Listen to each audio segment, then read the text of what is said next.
ayithi ngithule kunokuthi ngilongikhuluma because akungisi indawo ekugcineni lokho yabo.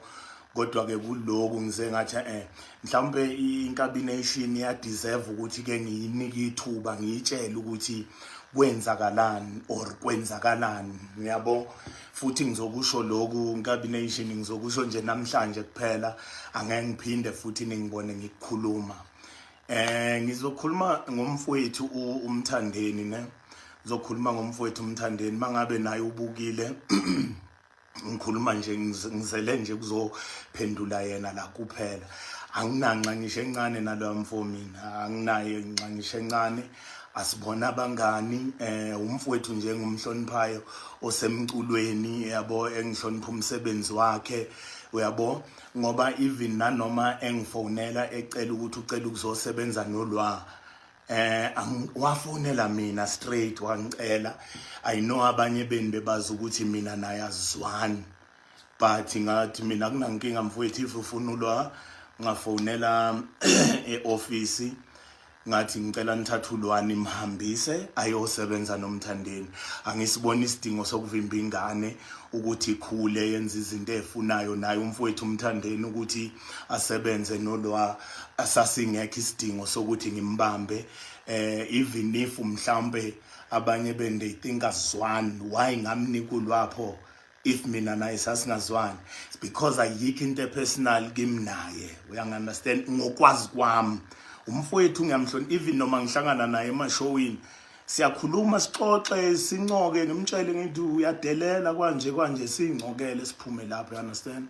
So kungiphatha kabi ukuthi akhuluma amagama ukuthi mina ngangithi akuphumulwa engomeni, mina ngangithi ngavimba uLwah kuma music video, ngamvimba ezo performa le emcimbini wakhe. Okay, angiqale ngaleyo ukuthi athi ngathi akamkhiphe engomeni.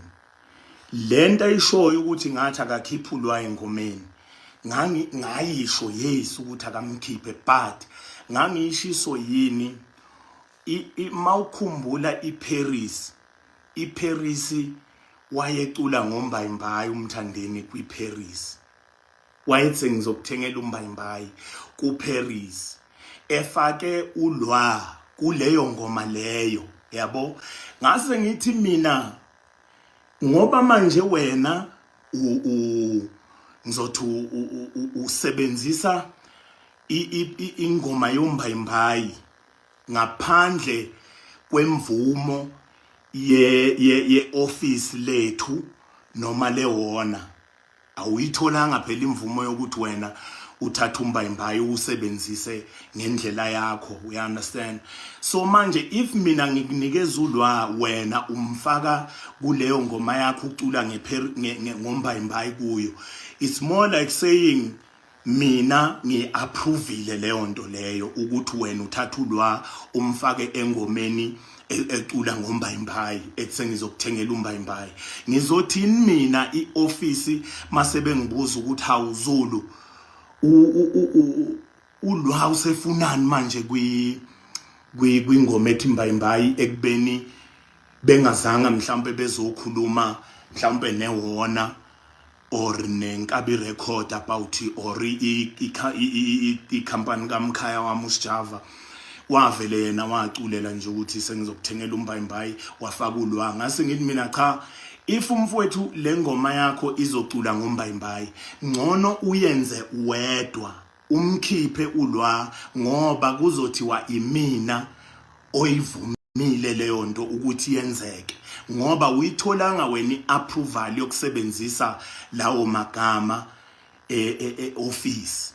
So ngicela ukhiphe uLwah kuleyo ngoma umfake kwenye ingoma yakho, not ukuthi ngathi it's umkhiphe umfake kwenye ingoma, noma ushintshe lama lyrics athi sengizokuthengela umbayimbayi. if ungashintsha ama lyrics la wathi sengizokuthengela umbayimbayi, then it's fine kuLwah angaqhubeka. But if wena uzocula ngokuthi sengizokuthengela umbayimbayi, ioffice lizongibuza lithi mina ngivume kanjani, ngimfake kanjani uLwah engomeni esho kanjalo, it's more like ngi-approve. So ngase ngithi kumfowethu mina, buti ngendlela right ifuna ngangikhuluma naye efonini, ngikhumbula kahle ngangisuka eSwaziland, sikhuluma nje clean futhi kukuhle, ngaze ngachaza even nakuyena ngathi buti lokhu ngikwenzela ukuthi bangabe sebekujahe emumva ngenxa yokuthi awatholanga ama rights ukuthi wenze leyo nto leyo. But mawunolwa phakathi kwamina ngizongena enkingeni sekutheni yimo iapprove ukuthi ucule ngombayimbayi uqeda ufaka uLwah phakathi. Ngaze ngithi mina ngicela ashintshe uLwah amfake kwenye ingoma noma ashintshe lamagama athi sengizokuthengela umbayimbayi afaka amanye, then ke bese beqhubeka noLwah. So I guess into ayenza washintsha amagama lawa kambayimbayi, basebenza iParis yabo yamnandi kwayingoma enkulu eSouth Africa, sayithanda futhi sonke. Ngidlulileke kuleyo. AS2 eyani okay, AS2 eyomcimbi wakhe wase I think bebe celebrate ingoma yeParis or something. AS2 into eyenzeka umfowethu umthandeni akazange uLwah bafowethu usayiniwe, eze sayiniwe kune office, not even uBigZulu, kune office not uBigZulu. Yes, mina ngumphathi wa iNkabi record, kunento eningi nami engingazazi ekunabantu abaqashiwe ukuthi bazenze ngoba bazazi kangcono kunoBigZulu. Kune office elithatha ama bookings kaLwah, elenza yonke into for uLwah. So now into eyenzeka lapha, umthandeni or whoever ngazi wakhuluma noLwah direct. Ngokucabanga kwami bakhulumisana bona, mhlawumbe bavumelana ukuthi uLwah uzoza laba benza khona ishow, yabo. But now into iba sekutheni uLwah kufanele if umthandeni emtshela leyo nto, uLwah bese mhlawumbe etshela ioffice, ashe officeini ukuthi cha umthandeni ungicelile ukuthi ucela ngize emcimbini wakhe kuphi. Angithi uyayibona lo nto leyo. Ebese ioffice lenzani ke lona, lithatha lilokha idate le umthandeni ayicelile, which is mhlawumbe ku wrong phela ukuthi yena akhulume noLwah straight, kodwa ke if usekwenzakele kusuke sekwenzakele, uLwah ashe officeini ukuthi umthandeni ungicelile ngedate nje. Ebese ioffice lilokha idate, libhale mhlawumbe eceleni kwaleyo date leyo ukuthi ngelanga eliso uLwah uzobe kuphi, uyabo. So that angeze ukuphazamiseka uLwah na kukhona nokuthi kuphume imoto itransport imhambisa udriver athole no ahambe na no DJ wakhe, because one thing ekumele nikwazi uLwah uno DJ uno driver na wonke umuntu omsupportayo ahamba naye amnikwe ioffice. Angithi uyabo. So manje uLwah angazi ke noma wayemtshelile noma akamtshelanga, but ioffice la lingazilutho ngaleyo nto leyo. So ioffice into elenzayo, because mhlawumbe usisi uLwah akazange akhulume mhlawumbe eofficeini ukuthi kunomcimbi, ioffice liyaqhubeka mhlawumbe lithatha amanye amashow, lithatha amashow, ebese kwenzeka ukuthi uLwah unomcimbi mosi mhlawumbe le kumthandeni, but now ioffice alazi ngalo mcimbi loyo, lona lenzeni lithathe amashows lawa enzeni abhadala ama-deposit, enze yonke into, ebese lifika ilanga nanguLwah uyathathwa bayahamba ke bayele emashowini abo njengenjwayelo every weekend, bahambele baye emashowini bayosebenza babuye futhi. Then ebese kufika ke sekuthi uLwah kafikanga kuphi eshowini kamthandeni, ubani obazi ngeshow kamthandeni eofficeini, akekho waziyo. So first thing efikayo ukuthuka uBigZulu kuthiwa uBigZulu uvimba ingane uBigZulu uvimba ingane ayikhonanga ngemdletsheni inxa kaBigZulu ngisuke ngingazi nix ngisuke ngingazi lutho ngisuke ngingazi lutho ngisuke ngingatshelwanga nix because mina ngihlezi ngisho ngithi if Lwah kunezinto ofuna ukuzenza uyasho wena then utshela ioffice likhona ukuyibhala phansi leyo nto ukuthi uLwah ngesikhathi ngelanga eliso uzobe sendaweni kanje so that ngelanga ngempela udriver wakhe nebus baphume ne-DJ bahambe baye lapho mhlawumbe umfowethu umthandeni ababize khona bayojabula babe bonke aqhubeke nje yonke into ibe right.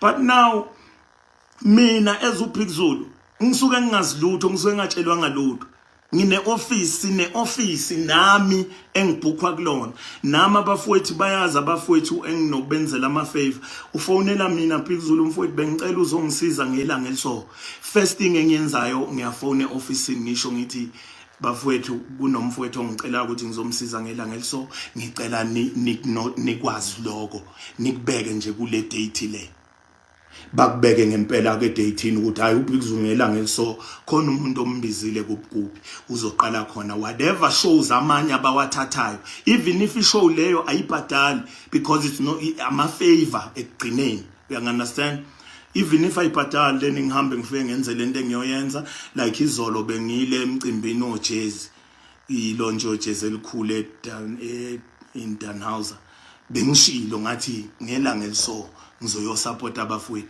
babhala phansi uyabona so inkinga kufana khona umfowethu omunye futhi obefake uLwah ensukwini nje umfowethu ke mina ngiphila naye ngiphile naye isikhathi eside bemfakile uLwah kumcimbi wakhe mangihlangana naye ku-event ngiyambuza ngithi webhuti ngibone uLwah kwi-event yakho ukhulume nobani about uLwah njengoba ezoza ku-event yakho wathi hayi ngikhulume naye direct futhi ke ngibizwe uye uLwah wathi uLwah mphathi wozobona ngithi ngibonani ozwa ngidonsa ngesandla saya I think behamba ngemoto ngebus umfo loyo wangihambisa khona mayefika khomba iposter wathi hayibo bheka bangifake ku poster ngani mina hawu bakufake ku poster kanti nikhulume kanjani ngase ngibuza kuye umfowethu futhi ukhulume nobani ngoba uLwah ku poster wathi hayi ngakhuluma nangathi hawu wena Lwah ukhulume nobani ubatshelile naye office because into ebalekile hayi ukuthi utshela uBigZulu ukhulume office inkap record ine office elikhulu futhi ubatshelile naye office ukuthi umfowethu ucelile ukuthi uzomenzela ifavor hayi angibatshelanga ngase ngisho ke kubhuti ngathi mfowethu nansi into eyinkinga ke la you see njengoba wena ukhulume noLwah uLwah akashonge e-officeini bathatha ama-shows ngoba batshela ukuthi i-date le isese free bathatha ama-shows lifikile ngale event yakho uLwah uze kuthiwa uperform eCape Town uLwah uze kuthiwa uperform eThekwini kuphi akasakhonanga ukufika eshowini yakho kanjani ngenxa yokuthi bese bookiwe kwezinye indawo nina anizange nifake i-date yenu e-officeini hayi kuBigZulu e-officeini lenkabi record so uLwah masengasafiki first thing eniyenzayo nini hayi uBigZulu uvimba ingane uBigZulu uvimba ingane ayifikanga kuphi akusiyi angazi lutho mina into engiyishoyo ukuthi ukube i-date beyibhalwe officeini phansi uLwah bezofika noma kanjani lona leyo bezofika noma kanjani but ngoba beyingabhaliwe phansi abayirepotanga e-officeini not kuBigZulu ayireportwa kuBigZulu ireportwe office ebese i-office libhala phansi ukuthi ngalelanga ubani uzobe kuphi angaze ngibe nenkinga mina nalezo zinto lezo abafowethu bomaskandi ngiphile kakhulu mina nabo maskandi ngilalele kakhulu ngiyahlala futhi nenkabi zomaskandi eside isikhathi sixoxe kwayena umthandeni mina angina naye ngithi mangihlangana naye sixoxe sincokole ngiphume kuyena you understand So zonke izinto akhulumayo angizazi kwakuthi ngenaphi kuzo ubese ngiza kwe music video. Neyo music video angiyazi. Angaze ngitshelwe ngomusic video weParis mina. Mhlambe ngisho ioffice ungabuze office akekho noyedwa wazi ngomusic video kaMthandeni. UMthandeni benayo ulwa bagcina nje bekuba ngazi kwenzakalani phakathi kwabo bobabili kwalahlekelana icommunication mhlambe phakathi kwabo boyi2 but angazi lutho mina.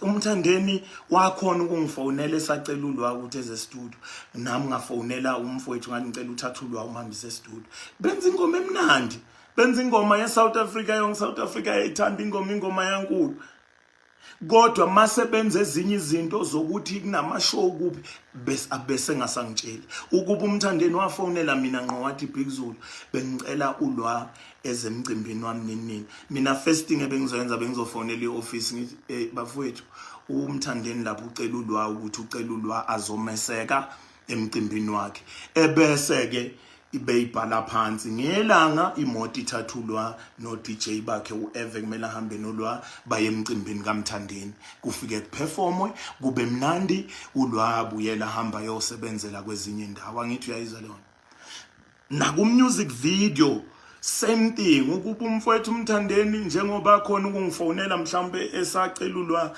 afona athi Zulu umfowethu sishoot music video ngelanga eliso bengiyokhuluma naye ulwa nangu uMthandeni uthi ucela nishoot music video ngelanga eliso ebese mhlambe ngibatshele office ngithi uMthandeni uthi ucela ulwa ngelanga eliso bayoshoot music video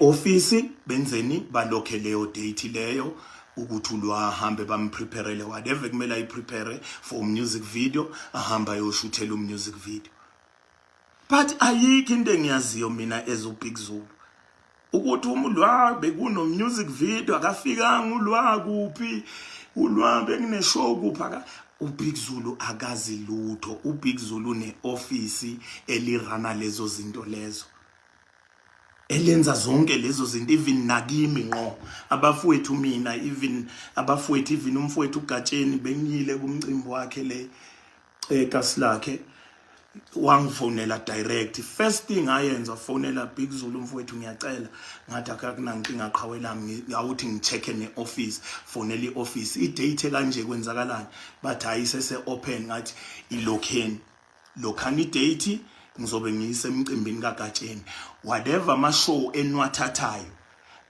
asenze show ukuthi ama show engizokhona ukufinyelela kuona but umcimbi ozoba phambili umcimbi kaGatsheni ukuze angathi umfowethu uGatsheni mayecela ifavor kimi sengiyasuka mina ngiyathula ngithi okay mfowethu akunankinga ngingatsheli ioffice ioffice izothatha ama shows kaBigZulu ifike ilanga lama show uBigZulu thi uye Cape Town BigZulu yaku BigZulu eZimbabwe BigZulu angisafikanga emcimbini kaGatsheni abantu sebephoxekile kodwa bengikhona ku line up you understand even kwamina mangabe ungibhuka sine office enkabi record you understand so into za Ndlunkulu ulwa noMthandeni angizazi umfowethu ngakhuluma naye mina esafuna ulwa saxoxa even indaba yeParis bekwenzakalana ukuthi ngathi ulwa kaphumi uyalazi iqiniso lokuthi ngathini you understand unali uyalazi iqiniso lokuthi ngathini why ngisayixoxa intende saze sabonisana ngam explainela ukuthi kungani ngisho njalo you understand so angiunderstand mangabe umfowethu ese vela khulume ngegama lami ngabhlungu akhulume nje eBigZulu this BigZulu ngivalele ngakunekulwa ngenhliziyo emhlophe wayosebenza naye namthuka nagcina la nifuna khona nenza ngendlela enifuna ngayo uBigZulu nami nangithuka nenza izinto zeni nobabili communicate noyithu nolwani ngangifaki ningalifaki office mase izinto zenzeke wrong ngendlela yenu you come back into uBigZulu mina I take care of Lwah I take care of ama-artist asenkabi record. Wonke umuntu osebenza enkabi record mina ngiyamnakekela. Ulwa ulapha ekhona ngenxa yokunakekelwa.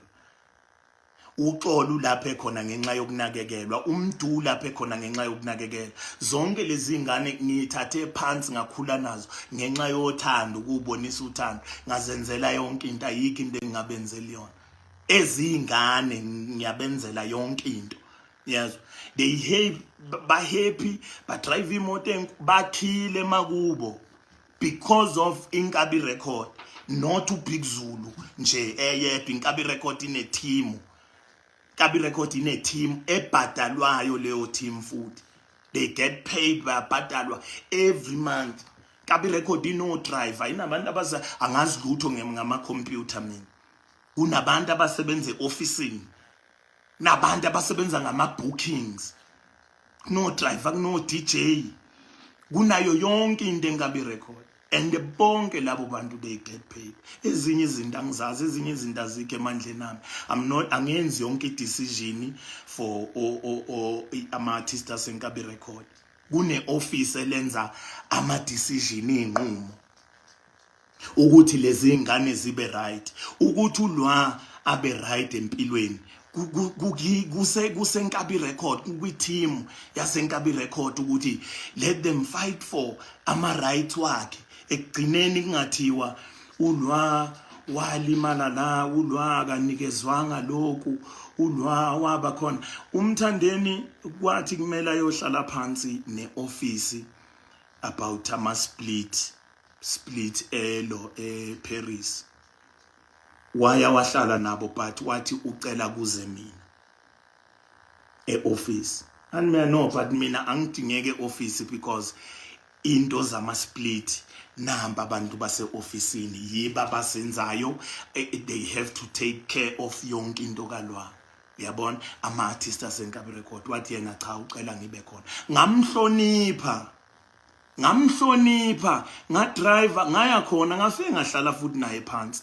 Safe sakhuluma yonke into, wagonyuluka nje naye ngendlela efuna ukukhuluma ngayo. Sakhuluma kwamnandi yonke into, baphuma bevumelene, baqhubeka ke futhi wadila ne-office naye, waletha abantu bakhe badila ne-office lethu.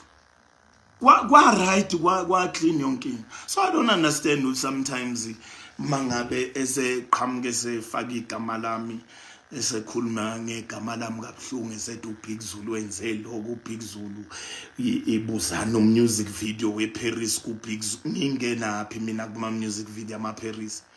Ngoba ngazi lutho kwa officer, lazi lutho ngomusic video weParis. Mina bengawujabulela umusic video weParis. The song was big, isenkulu namanje bayayithanda abantu. We understand? So why ngizovimba lokho? Ngavuma abantu bazuthi mina nayazwani, ngavuma ngathi akahamba ayosebenza nomthandeni. Namhlanje ngiyena lo muntu loyo mina okwami nje ukwenza sure ukuthi ingane zi-right. Isine office elikhulu, i-office elenza yonke into, elirana yonke into for iy'ngane. Not ukuthi everything indlula kuBigZulu, everything indlula kuBigZulu. Kune-office. Nami ngiyi-artist okokuqala enkabi record. Enye into ekumele niyazi, ngiyi-artist okokuqala nami enkabi record. Ngiyabhukhwa, ngithatha into ngiyise officeini. E-office ke mangabize kimi straight ngiyise office. Ngiyabhukhwa nje straight. You understand? Yes, bakhona basithukayo la, bakhulume the way bethanda ngakhona.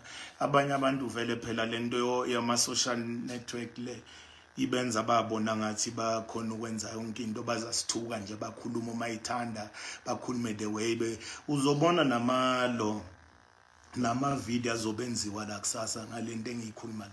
Abanye sebekhuluma behlaziya, umuntu ahlaziya into engekho, hlaziya into engekho.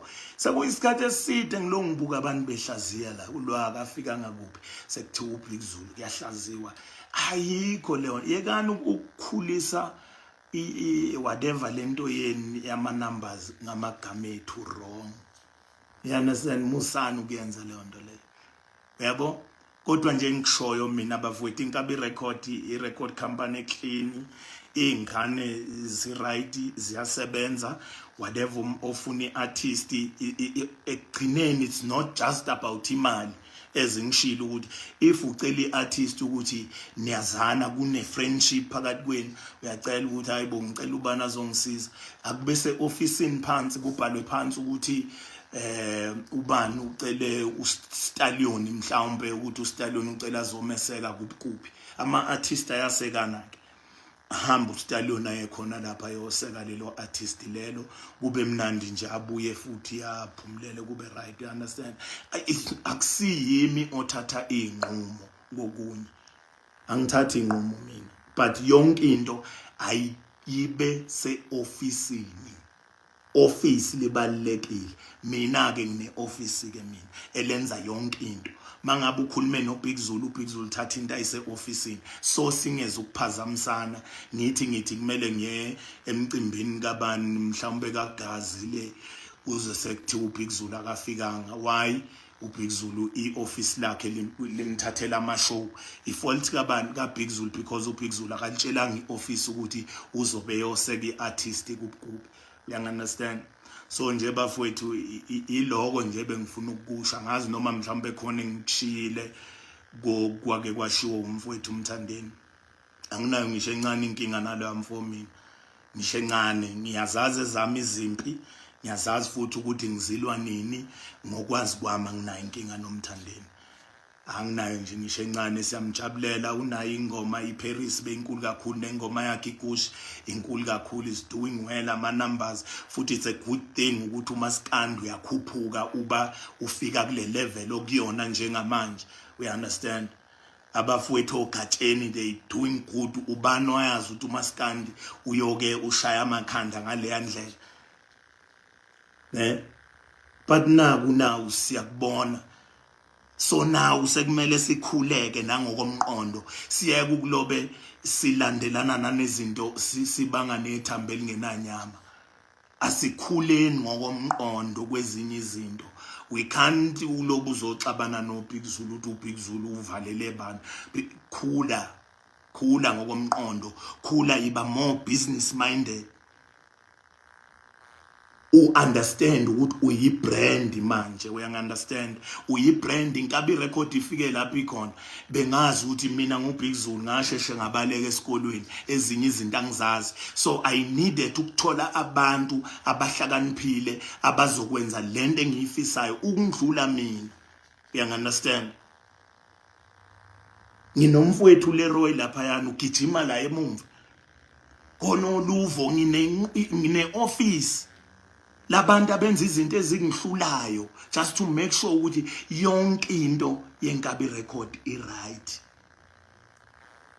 abayaziyo inkabi record bazokutshela ukuthi cha yonke into right ingane zakhile makubo zakhiswa yini idiscipline ekhona enkabi record ioffice yonke into ihamba ngomthetho alright so asimusu ukuthi silobe sivumela baningi abantu obonayo ukuthi uyabheka nayi ingane thuke ngenhlambe engakanani omunye ubaba unentshebe ukhulile indodo oyibonayo iziphethe mhlawumbe ngisho ingane yakhe ikhuluma into engenangqondo la ko Facebook la uzubuza ukuthi ekaze lengane ngoba ikhula iyothi ngempela iyothi ubabayo wenzani uze kuthuka ubabayo kubize ngazo zonke inhlamba lezi uthi uyathula ngenzeni kodwa Nkosi yami kulo baba lo uyangunderstand so uma stand right now no jive no nabo falabo lapha sihleli lapha bebengivakashele lapha endlini eGoli eThekwini I was telling them ukuthi uMaskandi is taking over Maskandi take over shama numbers wenza yonke into uMaskandi is taking over uTikTok uyawuphakamisa like we take over but now mawubuka abantu ke laba bawuphethe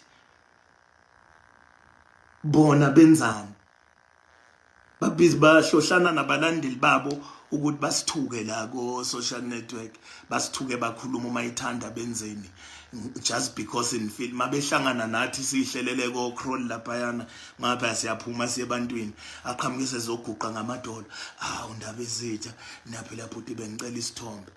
Same muntu obekuthuka ngenhlambe engakanani lapha ku Facebook social network lawa nenza nibe nibonakala ngathi anithinteki. Thola ingane encane ithukana no hey bafowethu asikhuleni. Asikhule asibeni nama office asiqasheni abantu thina singama artist angithi owethu umsebenzi ukuba ngama artist. Qasha musukuba umagaya adlele, qasha abantu ongakhona ukwenza, ungathi eshowini uyadrivela u-DJ uyagidela asiqasheni sibeni nama office azokhona ukusenzela izinto and do ezinye izinto ngendlela yethu thina as ama artist. Yabo sikhohlwe labafana abanye vele phela bazela ukuzosithuka nje la, bazela ukuzosithuka nje la, bazela ukuzothuka inhlamba nje. Umuntu akuthuke uyayibheka indoda inentshebe ihamba nomakoti wayo inengane kodwa ithuke enye inhlamba engasuka umphansi la. Hlangane nawe kamayimayi undaba ezitha niyaphila bhuti sikhona ubengicela nje bhuti isithombe